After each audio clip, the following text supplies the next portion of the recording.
छोड़ो कल की बातें, कल की बात पुरानी, नए दौर में लिखेंगे हम मिलकर नई कहानी, हम हिंदुस्तानी। बच्चों, स्वागत है आप सभी का आपके अपने YouTube चैनल मालवी एकेडमी पर। और मैं ब्रजेश तिवारी, आप सभी का हिस्ट्री मेंटोर, मालवी एकेडमी के इस मंच पर आप सभी का हार्दिक स्वागत करता हूं, नंदन करता हूं, अभिनंदन करता हूं और उम्मीद करता हूं कि आप सभी अपने उद्देश्यों की प्राप्ति में, अपने लक्ष्यों की प्राप्ति में एकदम लीन हो चुके होंगे, खो चुके होंगे। 2-3 दिन हो रहा है, आपके एंट्रेंस की नोटिफिकेशन एनटीए ने जारी कर दी है और अब हमारे पास ज्यादा वक्त नहीं है, बहुत कम वक्त बचा है। जुम्मा देखा जाए तो 60 दिन। इसी 60 दिन में हम सभी को अपने उम्मीदों को पूरा करना है, अपने सपनों को पूरा करना है, अपने उन आकांक्षाओं को पर देना है जो हम सभी ने कई दिनों से बनाए हुए हैं। और जब भी डेट जारी किया जाता है, बच्चों के बीच में एक अलग ही कौतूहल, डर, भय पैदा हो जाता है। मैं हमेशा इसके खिलाफ रहता हूं। बहुत से बच्चे लगातार, चूंकि हम लोग पेड बैचेस में क्लासेस लेते रहते हैं यूट्यूब पे, बच्चों के लगातार ये कमेंट्स आ रहे थे कि सर जो है एक रोड मैप का वीडियो बनाइए कि हम लोग 60 दिनों में कैसे अपनी तैयारी को करें। चूंकि हमारे पास बहुत लिमिटेड टाइम है, हमारे पास 1 महीने का वक्त फॉर्म भरने के लिए दिया गया है और फिर उसके बाद जो है मार्च में हमारा, मिड मार्च में एंट्रेंस हो जाएगा। इतने कम टाइम में हम कैसे इतने बड़े सिलेबस को कवर करेंगे? इतना बड़ा भारतीय इतिहास, मेडिवल, मॉडर्न, एंशिएंट वर्ल्ड कैसे कवर करेंगे? इतने साक्ष्य, इतनी किताबें, इतनी घटनाएं, इतने शासकों के नाम, फला क्या चीजें नहीं इतिहास में है। 1947 के पहले जो भी बीता है, मानव की उत्पत्ति से लेके सब कुछ हमारे सिलेबस का पार्ट है। हम कैसे इसको हल करेंगे? हम कैसे इसको डील करेंगे? बच्चों के बीच में, बच्चों के मन में, उनके अभिभावकों में बड़ा ही चिंता ये छाया हुआ है। तो बिल्कुल घबराने की जरूरत नहीं है। मैं तो हमेशा इस चीज का पक्षधर रहा हूं, सपोर्टर रहा हूं कि ये जो परीक्षाएं होती हैं ये हमारे आपके लिए एक उत्सव है। भाई, विद्यार्थियों के जीवन में क्या मायने रखता है? एक व्यक्ति के जीवन में उसके लिए उसका समाज, संसार मायने रखता है। और एक व्यक्ति के जीवन में, एक विद्यार्थी के जीवन में यही अंतर होता है कि विद्यार्थी के जीवन में उसके लिए परीक्षाएं मायने रखती हैं और उसे उन परीक्षाओं को एक उत्सव के रूप में देखना चाहिए, एक फेस्टिवल के रूप में एंजॉय करना चाहिए। उसके डेट्स आने के बाद से जो है डरना नहीं चाहिए, बिल में नहीं घुसना चाहिए, बिल में से बाहर निकलना चाहिए और अपने लक्ष्यों की प्राप्ति करने के लिए पुरजोर प्रयास करने चाहिए। और ये बड़ी खुशी की बात है कि एनटीए ने सिलेबस में कोई हेरफेर नहीं किया है। जो सिलेबस हमारा पहले से डिसाइड है, जिन माध्यमों से हम आपको पढ़ा रहे हैं, मालवी एकेडमी आपके लिए लगातार तत्पर है। यूट्यूब पे हमारी बैचेस चल रही हैं, एज इट इज उसी चीज को फॉलो करना है। सिलेबस में कोई चेंजेस नहीं हुए हैं। बड़ा सवाल ये खड़ा होता है कि सर इतने कम समय में हम कैसे इतने बड़े सिलेबस को कवर करें, हमारी क्या स्ट्रेटजी होनी चाहिए? मैं हमेशा ये मान के चलता हूं कि बच्चे ये खुद तय कर लेते हैं। मैं स्टार्टिंग से ही हमेशा इन बच्चों का सपोर्टर रहा हूं और मैं मानता हूं कि बच्चों में इतनी कैपेबिलिटी होती है, इतनी क्षमता होती है कि वो अपने फ्यूचर के बारे में खुद डिसाइड कर सकते हैं, उसका रोड मैप वो खुद तैयार कर सकते हैं। लेकिन कभी कभी ऐसी भी स्थिति होती है कि हम लोगों को मदद की जरूरत तो होती है। भाई, हम भी अगर यहां तक पहुंचे हैं, थोड़ी बहुत पढ़ाई हमने भी अगर करी है तो बिना लोगों के सहयोग से संभव नहीं था। किसी न किसी ने हमें भी गाइड किया होगा बीएचयू तक पहुंचाने में या आगे तक ले जाने में, कोई और हमारा सहयोगी होगा। तो बिल्कुल हमने भी यही सोचा कि क्यों ना हम बच्चों का मार्गदर्शन करें, कुछ उनको सहयोग प्रदान करें कि भाई 60 दिन में आपको अपनी तैयारी कैसी करनी है। हमारे पास 3-4 पोर्शन है। पहला एंशिएंट का पोर्शन है, जिसका सिलेबस अगर हम देखें तो स्टोन एज से लेके राजपूत पीरियड, मतलब जिसे हम अर्ली मेडिवल एज कहते हैं, वो पूरा हमारा एंशिएंट का पोर्शन है। राजपूत पीरियड के बाद 712 में अरबों का सिंध पे सफल अटैक होता है। उसके बाद से हमारा जो है 1857 की जो क्रांति हो रही है वो सब हमारा मेडिवल का पोर्शन है। 1707 से 1857 हम उसको लेटर मुगल एज कहते हैं, लेकिन उस समय अंग्रेजों का चूंकि आगमन हो चुका होता है तो हमको 1757 जब प्लासी का बैटल होता है, या अगर हम और पीछे जाएं 1600 में जब यूरोपीय कंपनियों का आगमन होता है, वहां से लेके 1947 तक के इतिहास को हमको जो है मुख्य रूप से आधुनिक भारत के इतिहास के रूप में देखना होता है। इसके साथ साथ पीछे पीछे हमारे वर्ल्ड हिस्ट्री भी पड़ा हुआ है। वर्ल्ड हिस्ट्री के भी कुछ पोर्शंस को हमको कवर करना होता है, देखना होता है। तो इस 60 दिन में हमको इन सब चीजों को कैसे कवर करना है, मैं आपकी पूरी मदद करने की कोशिश करूंगा। ईश्वर आपकी सहायता करेगा अगर आप इस रोड मैप को फॉलो करेंगे, इसी के अनुसार बढ़ने की कोशिश करेंगे, और आपके पास इसके अलावा कोई और चारा भी नहीं बचता है।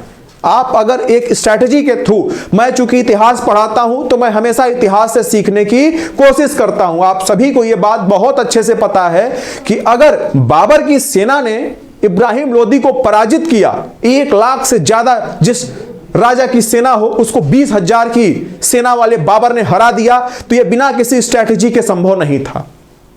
अगर मंगोलों का अलाउद्दीन खिलजी ने डटकर सामना किया और मंगोल के सभी अभियानों को उसने असफल किया, तो बिना यह क्लियर कट स्ट्रैटेजी के संभव नहीं था।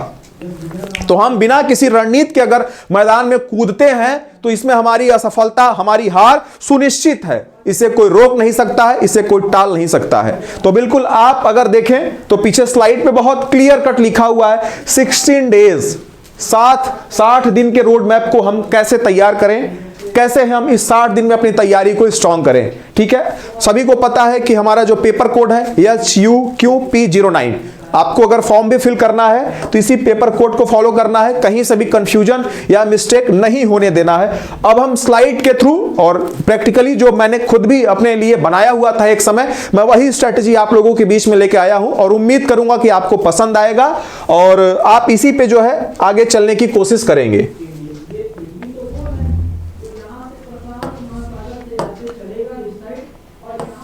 ठीक है, तो आप देख सकते हैं कि आपके लिए जो है NH2 का हमने एक रोड मैप बना दिया है और इस नेशनल हाईवे पे चल के जो है आपको यूनिवर्सिटी के रास्ते जरूर मिलेंगे और आप यूनिवर्सिटी में दाखिल हो जाओगे।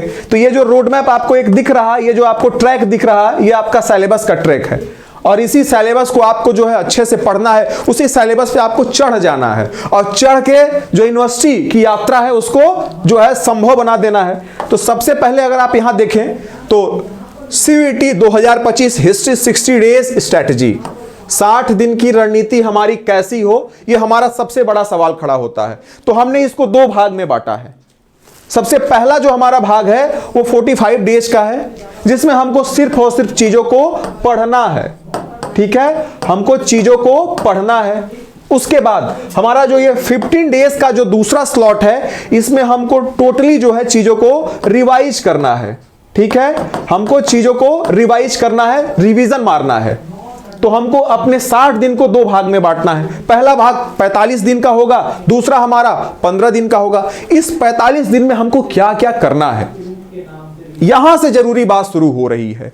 तो हम 10 दिन जो है डेडिकेट कर रहे हैं एंशिएंट हिस्ट्री को, 10 दिन हम जो है एंशिएंट हिस्ट्री को डेडिकेट कर रहे हैं। अगला जो हमारा 10 दिन है उसको हम मेडिवल को डेडिकेट कर रहे हैं। हम 15 दिन मॉडर्न को दे रहे हैं। हम मॉडर्न को 15 दिन क्यों दे रहे हैं, इसकी वजह है, वजह यह है कि 2022 के बाद से NTA ने, चूंकि सभी को पता है कि यूनिवर्सिटीज के एग्जाम को उसने हैंडओवर कर लिया है और वो अपने तरीके से एग्जाम को कंडक्ट करा रहा है। पूरा पैटर्न चेंज हो गया है। पहले 2022 के पहले सारी यूनिवर्सिटीज के लोग सेपरेट एंट्रेंस कराते थे, जिसमें हमको आपको पार्टिसिपेट करके अपने लक्ष्य को प्राप्त करना होता था। लेकिन अब NTA के थ्रू चीजें हो रही हैं और NTA जो है भारत की सबसे बड़ी और सबसे सफल या असफल जो भी आप कह लो प्रयोगधर्मी एजेंसी है, जो हमेशा एक्सपेरिमेंट करती है, बच्चों के जीवन के साथ भरपूर खिलवाड़ करती है।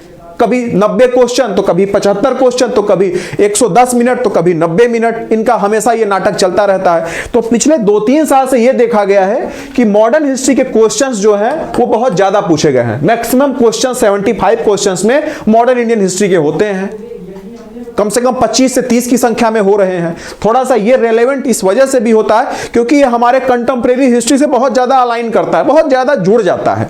जो हमारे आज का इतिहास है उससे हम मॉडर्न को बहुत ज्यादा कनेक्टेड पाते हैं, इसके क्वेश्चंस ज्यादा होते हैं। इसका सिलेबस भी थोड़ा सा यूनिक और कह सकते हैं कि डायनेमिक है, तो क्वेश्चंस इससे ज्यादा आ रहे हैं, इसलिए मैंने इसको 15 दिन दिया है। हालांकि किसी को कम नहीं आंकना चाहिए, एग्जामिनर का मूड चेंज हो सकता है, NTA का जो है कभी भी विचार बदल सकता है। हो सकता है कि 75 क्वेश्चंस में 45 क्वेश्चन जो है एंशिएंट से ही पूछ दे, लेकिन हमको अपनी स्ट्रेटजी 10-10 दिन में यहां बांटनी है और 15 दिन हमको चूंकि इसको डेडिकेट करना है, क्योंकि बहुत इंपॉर्टेंट पार्ट है, हमको इसको भरपूर समय देना ही देना है। उसके बाद हमारा जो अगला 10 दिन बच रहा है, अगले 10 दिन में हम वर्ल्ड हिस्ट्री को और हमारे जो वीक पॉइंट हैं, वीक पॉइंट की अगर मैं बात करूं तो बहुत से बुक्स होते हैं, बहुत से राइटर्स होते हैं ना, जो हमको हिस्टोग्राफी का जो पार्ट हो जाता है, जो हमारे एग्जाम में मतलब है तो सिलेबस का पार्ट, 1-2 सवाल आते ही आते हैं, हम उसको वीक पॉइंट के रूप में मान के चलते हैं, उसको हम सेपरेट पोर्शन के रूप में नहीं देख रहे हैं, हम उसको वीक पॉइंट के रूप में देख रहे हैं और ये मान के चलते हैं कि हमको 2-5 दिन इसमें भी खर्च करने हैं, इसमें भी समय अपने देने हैं। वर्ल्ड हिस्ट्री से पिछले साल एक भी सवाल नहीं पूछा गया है। मेरा अगर सिलेबस वाला जो एनालिसिस वीडियो है, अगर आप उसको देखेंगे यूट्यूब पे पड़ा हुआ है, तो मैंने वहां ईयर वाइज क्वेश्चन को एनालिसिस किया है। वर्ल्ड हिस्ट्री से एक भी सवाल पिछले साल नहीं पूछा गया है, 2024 के एंट्रेंस में एक भी सवाल नहीं आया, लेकिन है सिलेबस का पार्ट, छोड़ नहीं सकते हैं। जैसे पतंग में पुछिल्ला नहीं होता है, अभी देखो मकर संक्रांति का समय आ रहा है और सब पतंग उड़ाएंगे, पतंग में पुछिल्ला बनाएंगे ताकि पतंग हमारी और ऊपर जाए, तो हमारे पतंग में पुछिल्ला की तरह वर्ल्ड हिस्ट्री भी जो है पड़ा हुआ है, तो हमको 5 दिन इसको भी देना है, कोई इसमें दो राय नहीं है। तो हम 10 दिन जो है, 5 दिन वर्ल्ड हिस्ट्री को और 5 दिन अपने वीक पॉइंट को देने वाले हैं। तो इस तरीके से देखें तो 10-10-20 और 15-35 और 10-45 हमारे 45 डेज में अगर हम बहुत ईमानदारी से चीजों को पढ़ेंगे तो हमारा जो पढ़ने का पोर्शन है वो समाप्त हो जाएगा, पढ़ने का पोर्शन हमारा समाप्त हो जाएगा। अब हमारे पास 15 दिन शेष बच रहे हैं, ठीक है। रिमेनिंग में कितने डेज बचे? 15 डेज बचे।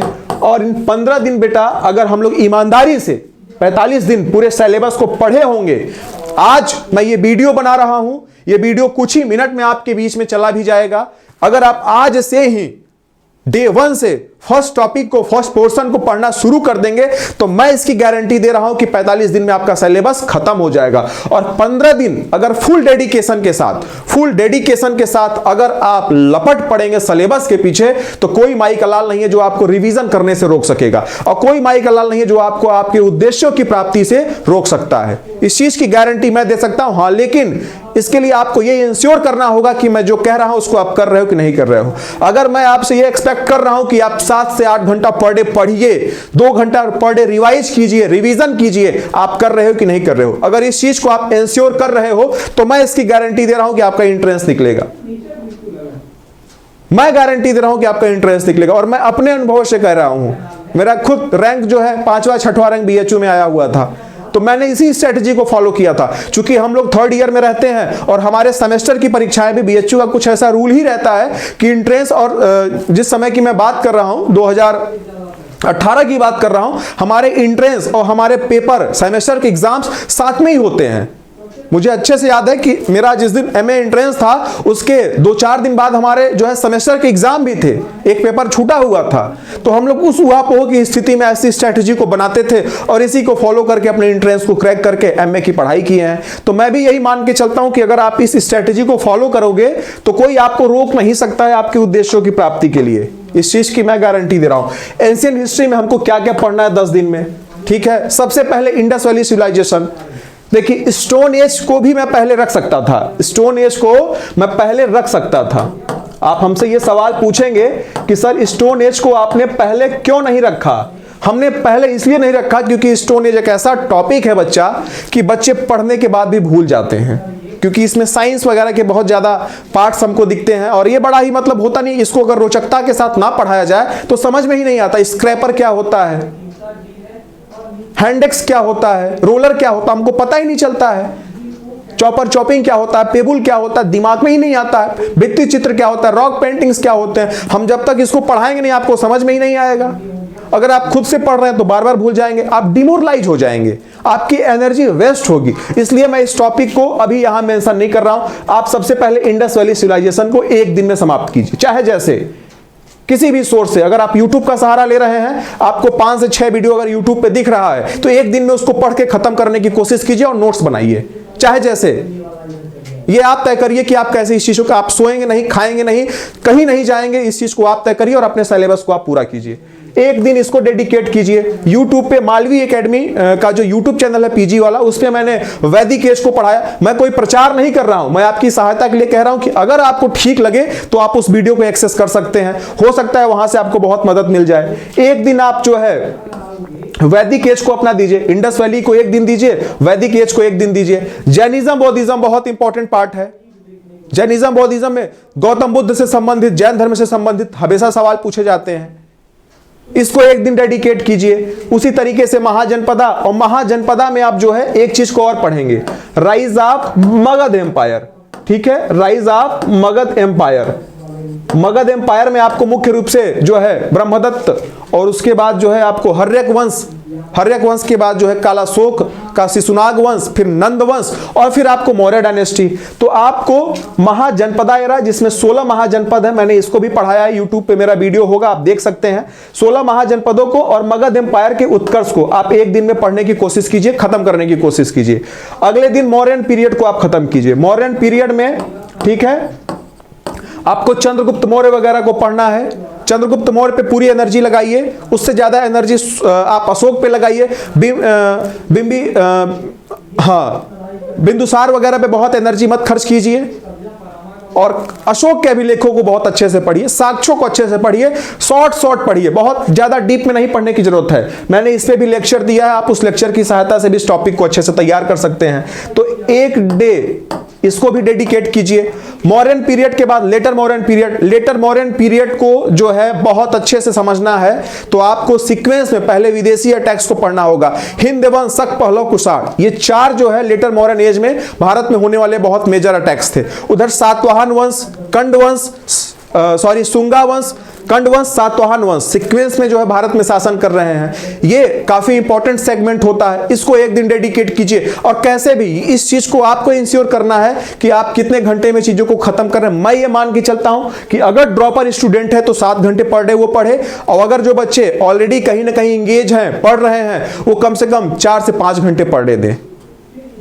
इन 4-5 घंटे में जो बच्चे कंटिन्यूअस क्लास करते हैं वो, और जो ड्रॉपर है वो 7 घंटे में इसको खत्म करने की कोशिश करें, एक दिन में इस पोर्शन को खत्म करें।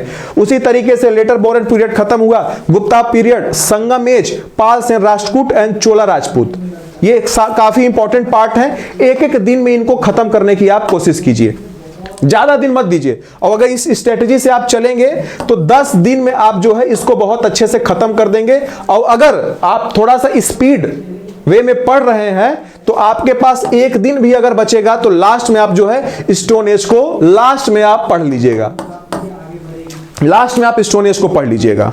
तो इस 10 दिन में यही टॉपिक्स आपको पढ़ने हैं, यही आपके सिलेबस के पार्ट हैं, सवाल आपके यहीं से आएंगे, तो इसको बहुत इजीली आप पढ़ के खत्म कर सकते हैं। तो ये रहा आपके एंशिएंट का पोर्शन। एंशिएंट के पोर्शन में आपको 2-3 चीज बहुत ध्यान देना है। एक तो साक्ष्य, जो हमारे एविडेंस हैं, वो चाहे अभिलेख हो चाहे हमारे लिटरेरी सोर्सेस हैं, दोनों को बहुत अच्छे से पढ़ना है।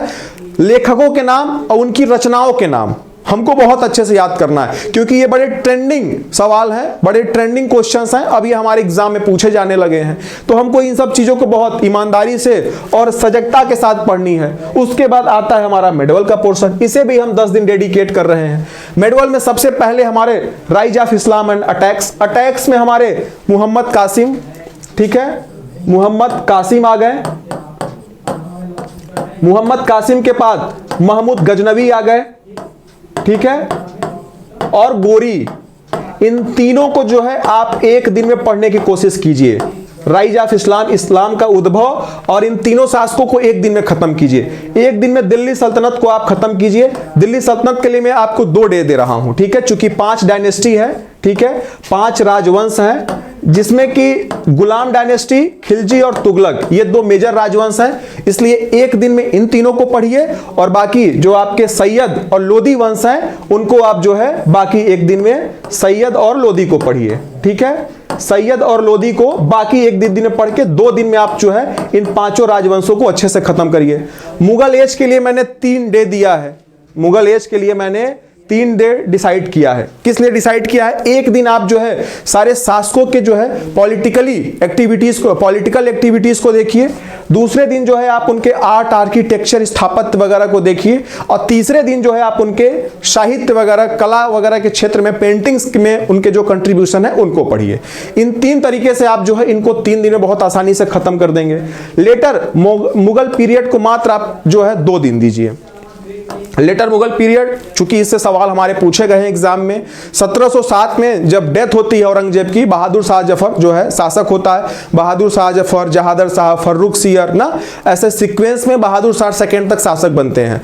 ये इंपॉर्टेंट है क्योंकि इसी समय में जो है बहुत से क्षेत्रीय राजवंशों का उदय हो रहा है, जैसे अवध हो गया ना, कर्नाटक हो गया, हैदराबाद हो गया, बंगाल हो गया, बहुत से राजाओं का उद्भव हो रहा है। इसलिए मैं इसको 2 दिन डेडिकेट कर रहा हूं। 2 दिन में आप जो है लेटर मुगल पीरियड को अपने कवर कर लीजिए। उसके बाद आपके सामने 2 और मैं टॉपिक रख रहा हूं। एक है सोर्सेस, सोर्सेस को हिंदी में साक्ष्य बोलते हैं, ठीक है।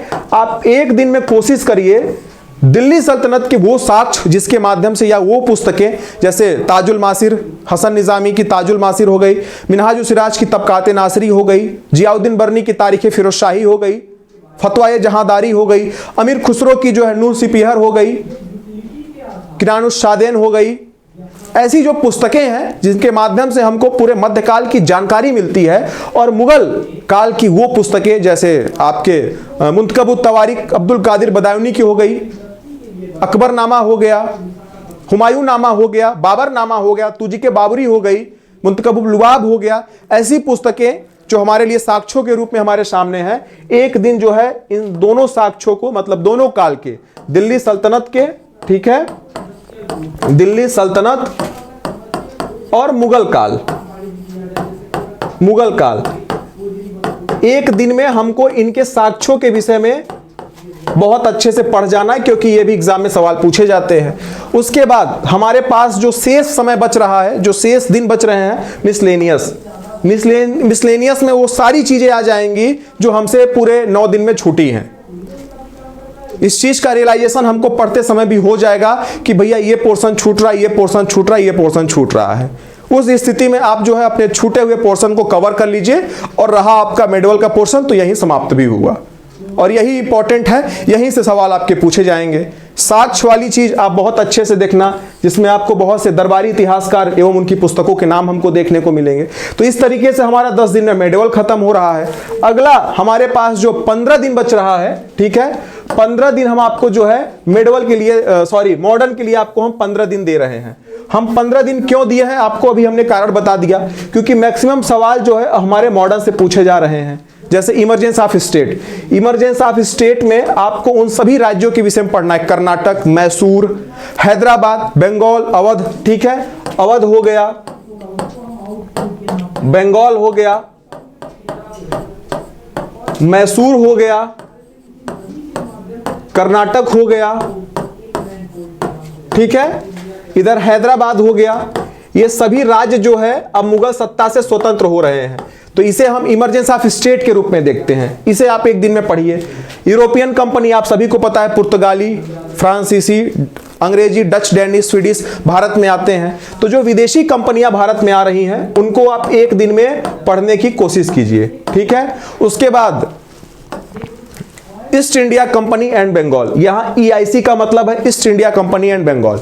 बंगाल में खासकर जो प्लासी का बैटल ना, उसके बाद आपका बक्सर का बैटल, फिर regulating act, Pitt's India act वगैरह वगैरह की जो चीजें हो रही है, और किस तरीके से फर्रुख सियर से दस्तक की प्राप्ति होती है, और सारी दीवानी और निजामत का जो अधिकार है वो सब कुछ बंगाल से हस्तगत करके अंग्रेज अपनी सत्ता को वहां स्थापित करते हैं। तो मैं इसको पूरा एक डे आपको डेडिकेट कर रहा हूं, क्योंकि ये इंपॉर्टेंट है। इसमें अवध का भी जो इंटरफेयर अच्छा खासा होता है। तो एक दिन में आप जो है इस पूरे पोर्शन को अच्छे से समझने की कोशिश कीजिए। 1857 की क्रांति को मैं एक दिन दे रहा हूं। 1857 की क्रांति में आप मुख्य रूप से उस लोकेशंस को, जैसे आपका अवध का इलाका हो गया ना, अवध में फैजाबाद, लखनऊ सब कुछ आ गया, बरेली आ गया, दिल्ली आ गया, आपका जो है आरा का इलाका आ गया, ये जो झांसी का क्षेत्र हो गया, कानपुर का जो क्षेत्र हो गया, किन किन क्षेत्रों में विद्रोह हुए और किस समय हुए, किसके नेतृत्व में हुए, और किस गवर्नर, किस सेना नायक ने उसको दबाया।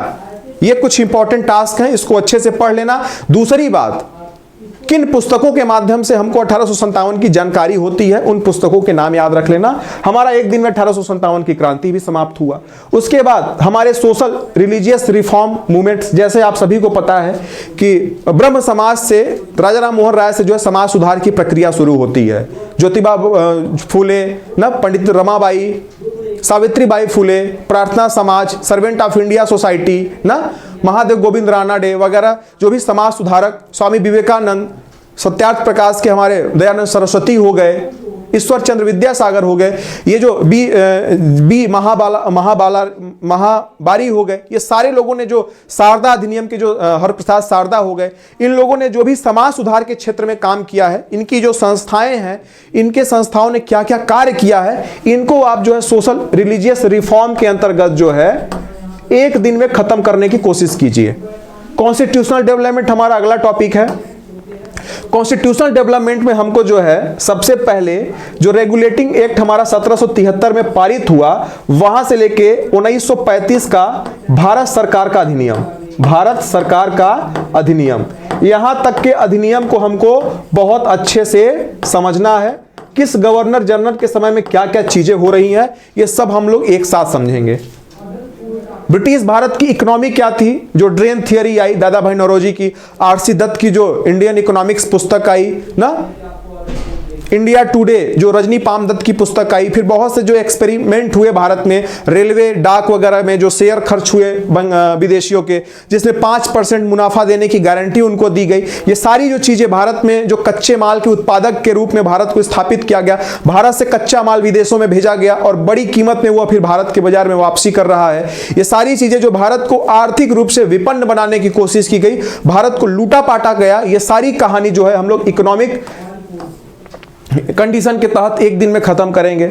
नेशनल मूवमेंट, नेशनल मूवमेंट जो है लैंड होल्डर सोसाइटी से लेके भारत में जो भी संस्थाएं खुली, इंडियन लिंक, इंडियन एसोसिएशन, जो भी अनुशीलन समिति, ये सारी जो चीजें भारत में खुली हैं, जो भी नेशनल मूवमेंट के लिए खासकर कांग्रेस से पहले जो इफेक्टिव रही और कांग्रेस के बाद जो बहुत सी संस्थाएं खुली, उन सभी को हम जो है नेशनल मूवमेंट के अंतर्गत पढ़ने वाले हैं। गांधीयन एरा में 93 में गांधी जी अफ्रीका जाते हैं, 1901 में पहली बार वापसी करते हैं और फिर 1915 में परमानेंट भारत में आ जाते हैं। तो 1915 से लेके 1948 तक, जब तक गांधी जी जीवित रहते हैं, सत्याग्रह मूवमेंट, उसके पहले खेड़ा, चंपारण, बारदोली के मूवमेंट, उसके बाद असहयोग आंदोलन, सविनय अवज्ञा आंदोलन, रोलेट एक्ट, साइमन कमीशन, ये सारी चीजें, क्रिप्स मिशन, हमारा जो है नमक कानून, ये सारी चीजें, अगस्त प्रस्ताव, लिथिगो प्रस्ताव, वेवेल प्लान, ये सारी चीजें हमको गांधीयन एरा के अंतर्गत जो है कम से कम 2 से 3 दिन में पढ़ लेनी है। ठीक है। कांग्रेस अधिवेशन वगैरह जो भी कांग्रेस में 1885 के बाद लगातार चले हैं, वो सब हमारे गांधीयन एरा में कवर हो जाएंगे। हमारे पास जो भी समय बच रहे हैं, हम उसको मिसलेनियस डेज के लिए फिक्स करेंगे। चूंकि हमारा सिलेबस बड़ा है, हम इसको 15 दिन में कैसे भी कवर करने की कोशिश करेंगे और हमारे एग्जाम में सवाल यहीं से पूछे जाएंगे, इससे बियॉन्ड सवाल नहीं पूछे जाएंगे। तो हमको 15 दिन में जो है इसको बहुत अच्छे से कवर करना है, इसको अच्छे से कंप्लीट करना है। और अगर हम इस तरीके से ईमानदारी से चलेंगे तो हमारा सिलेबस 15 दिन में कवर हो जाएगा। तो ये हमारे 3 मेजर पोर्शंस रहे। अब अगर हम वर्ल्ड हिस्ट्री की बात करें, वर्ल्ड हिस्ट्री से सवाल नहीं पूछा गया है, फिर भी हमको पढ़ना है। वर्ल्ड हिस्ट्री में हमको क्या देखना है, हमको लेक्चर्स, इसके साथ साथ मल्टीपल चॉइस क्वेश्चंस की प्रैक्टिसेस करनी है। हमको ये पढ़ने कहाँ से हैं, हमको ये मुख्य रूप से जो हमारे बुक्स में एमसीक्यू दिए गए हैं मल्टीपल चॉइस क्वेश्चंस, उसको देखने हैं। और जो वीडियोस वगैरह टेलीग्राम में या यूट्यूब पे अवेलेबल होते हैं, इसके लिए मैं कोई स्पेसिफिक बुक आपको रिकमेंड नहीं करूंगा। आप मैक्सिमम एमसीक्यू की प्रैक्टिसेस कीजिए, उसके साथ साथ जो है आप जो किताबों में एमसीक्यूज दिए गए हैं उसको देखिए, और टेलीग्राम, यूट्यूब पे कहीं अगर कोई वर्ल्ड हिस्ट्री का आपको वीडियो मिल रहा है, आप उसको 5 दिन समय देके पढ़ लीजिए। आपका काम जो है वर्ल्ड हिस्ट्री का समाप्त हो जाएगा। इसी 5 दिन में आपको वर्ल्ड हिस्ट्री कवर करनी है। कैसे भी करके इंश्योर कीजिए कि 5 दिन में आप पूरे वर्ल्ड हिस्ट्री को पढ़ रहे हैं। वर्ल्ड हिस्ट्री में पढ़ना क्या है, यूरोपियन हिस्ट्री को पढ़ना है। उसके बाद फ्रांस और इंग्लैंड की जो क्रांति हुई, जो रिवॉल्यूशन हुआ, हम उस क्रांति को पढ़ेंगे। अमेरिका और रशिया की जो क्रांति हुई हम उसको पढ़ेंगे। वर्ल्ड वार, 2 वर्ल्ड वार होते हैं, first world war and second world war. उसमें यूएन वगैरह और जो भी रशिया और अमेरिका में कोल्ड वार ये सब शुरू जो होता है, इसको हम लोग वर्ल्ड वार के अंतर्गत कवर करने वाले हैं। मिसलेनियस में जो भी पोर्शंस इसके बच रहे हैं, एमसीक्यूज वगैरह, उन सब चीजों को हम लोग जो है मिसलेनियस टॉपिक के अंतर्गत कवर करने वाले हैं। और इस तरीके से हम पढ़ेंगे तो हमारा जो है वर्ल्ड हिस्ट्री वगैरह बहुत अच्छे से समाप्त हो जाएगा। इसका सिलेबस बहुत बड़ा नहीं है, इसलिए इसको हमने 5 दिन डेडिकेट किया है। अब हमारे पास बचता है और 5 दिन। मैंने बताया ये हमारा वीक डेज है, वीक पॉइंट, इसको हम वीक डेज के नाम से रख रहे हैं। हम पूरे 40 दिन में जो जो पढ़े हैं, जो जो भी चीजें हमको समझ में नहीं आई है, इसके साथ साथ जो हिस्टोग्राफी का पोर्शन है जिसमें किताबों के नाम, राइटर्स के नाम, ये सारी चीजें हमें देखनी है, हम उसके लिए जो है ये 5 दिन डेडिकेट कर रहे हैं। ठीक है, पुस्तक के नाम, ठीक है, पुस्तक के नाम, लेखक के नाम, और ये खासकर जो है हमारे इतिहास लेखन का पार्ट है जिसको हम अंग्रेजी में हिस्टोग्राफी कहते हैं। ठीक है, ये इतिहास लेखन का पार्ट है और हमको इन 5 दिन में इसको कवर कर लेना है। चूंकि सिलेबस का हमारे पार्ट है, आप देखेंगे तो मॉडर्न इंडियन हिस्ट्री का जो सिलेबस है उसके ठीक नीचे जो है हिस्टोग्राफी लिखा हुआ है, तो हमको हिस्टोरियंस के नाम वगैरह भी देख लेने हैं। और इसके लिए हम 5 दिन इनफ टाइम दिए हैं आपको, और इसी 5 दिन में जो 40 दिन में हम सब पढ़े हैं, जो भी छूटा हुआ पोर्शन है उसको भी कवर करना है। अब आगे हम बढ़ते हैं। स्टूडेंट स्ट्रेटजी, अभी तो रही सिलेबस की बात कि सिलेबस हमको क्या क्या पढ़ना है, कितने दिन में पढ़ना है, लेकिन इनको पढ़ने के लिए हमारी रणनीति क्या होनी चाहिए, हमारी स्ट्रेटजी क्या होनी चाहिए, ये दूसरा सबसे बड़ा सवाल है। इस सवाल को कैसे टैकल करना है आप सभी को मैं बता दे रहा हूं।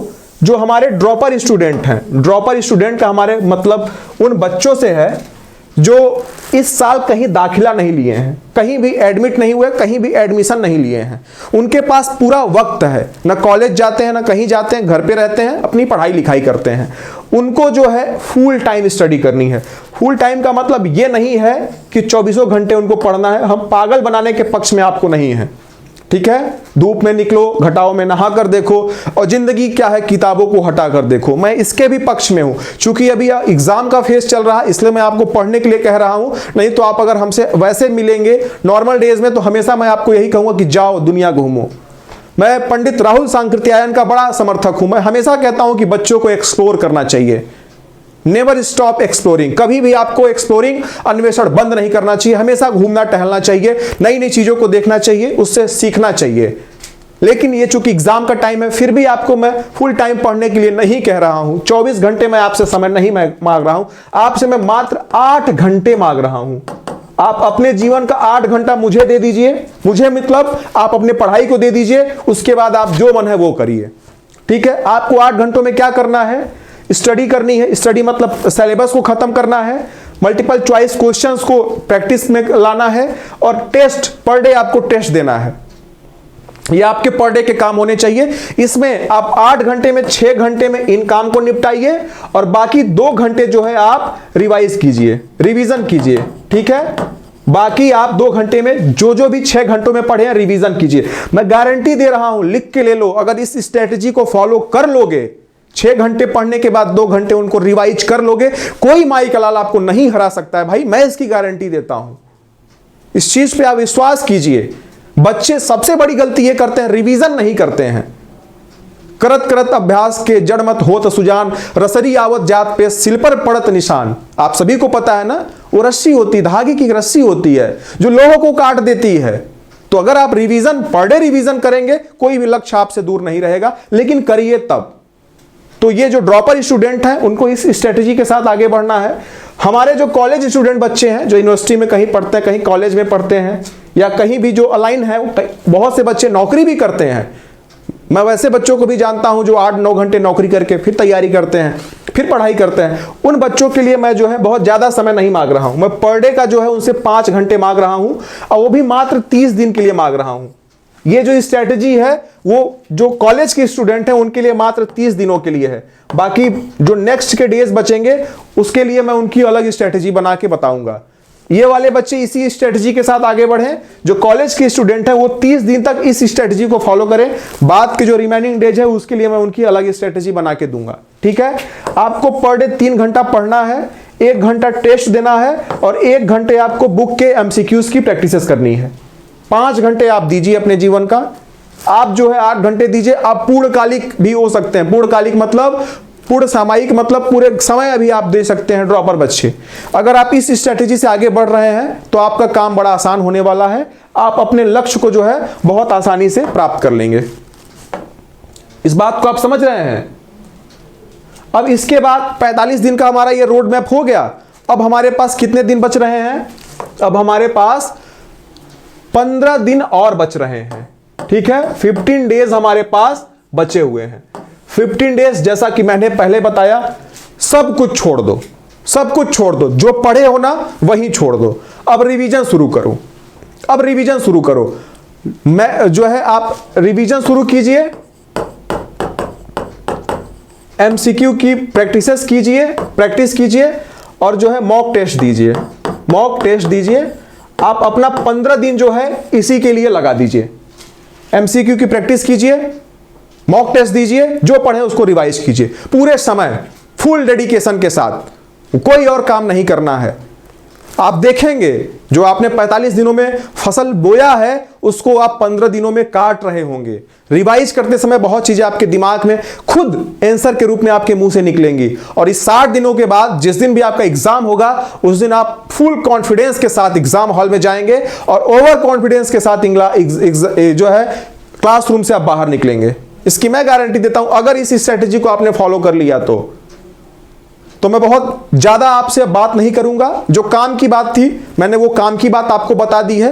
अगर आप इस रास्ते से चलेंगे तो सफलता सुनिश्चित है। अगर आप ईमानदारी से मेरी बातों को मान रहे हैं, इसको फॉलो कर रहे हैं, इसी के अकॉर्डिंग अपने रोड मैप को तैयार कर रहे हैं, तो मैं गारंटी दे रहा हूं आप कभी भी असफल नहीं होंगे। आपकी हार नहीं होगी, आपकी सफलता सुनिश्चित है। और हिम्मत मत हारिए, हिम्मत मत हारिए। बहुत से बच्चे डरा हुआ महसूस करें। अरे भाई किस बात का डरना, जिंदगी में क्यों डरे, क्या होगा? अरे कुछ ना होगा तो तजुर्बा होगा, कुछ नहीं मिलेगा तो अनुभव मिलेगा।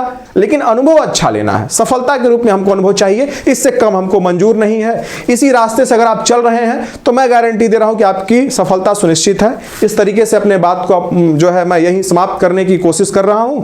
आप लोग स्वस्थ रहिए, मस्त रहिए, अपना ख्याल रखिए। और जो भी आपके क्वेरीज होंगी, जो आपके भी क्वेश्चंस होंगे, आप कमेंट बॉक्स में लिखिएगा। मैं उसका उत्तर देने का पूरा प्रयास करूंगा और मैं लगातार आपसे जुड़े रहूंगा। आप अगर इंटरेस्टेड हैं तो हमसे भी जुड़े रहिए, और ना भी इंटरेस्टेड हो तो अपनी तैयारी को आप जरूर कीजिए। मेरी शुभकामनाएं, मेरी दुआएं हमेशा आपके साथ रहेंगी। जिस मोड़ भी आप हमसे मिलेंगे मैं हमेशा आपके लिए दुआएं, आशीर्वाद ही दूंगा। तो बहुत बहुत धन्यवाद। आप लोग ख्याल रखिएगा। Love you all, take care, bye bye.